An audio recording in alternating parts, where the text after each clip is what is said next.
Doctor Shyamaprasad মুখার্জির ১২৫তম জন্মবার্ষিকী উপলক্ষে কৃতি সংবর্ধনা এবং শ্রমিকদের মধ্যে বীমা সুরক্ষা প্রদান করল Agartala Sonamura bus owners syndicate. Agartala নাগেরজোলায় শ্যামাপ্রসাদ মুখার্জি বাস টার্মিনালে পালন করা হয় এই কর্মসূচি।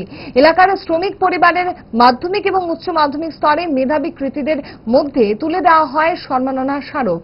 Agartala Sonamura bus owners syndicate পরিচালিত এই কর্মসূচিতে উপস্থিত ছিলেন সংগঠনের বিভিন্ন স্তরের নেতৃত্ব। সভায় বক্তব্য রাখতে গিয়ে সংস্থানের এক কর্মকর্তা জানান, সে ছাত্রছাত্রী হোক, যে কোনো মানুষই হোক, মানুষের পাশে থাকতে হবে। আমি বিশেষভাবে আমার অন্তঃস্থল থেকে ধন্যবাদ জানাই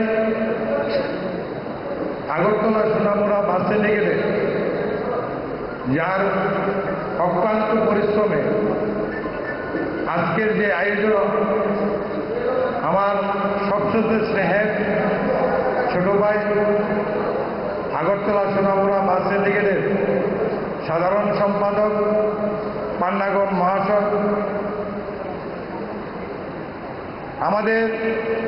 আমরা যখন এখানে দায়িত্ব পেয়েছি,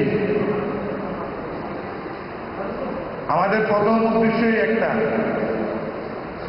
যে সমাজের প্রতি আমাদের দায়বদ্ধতা,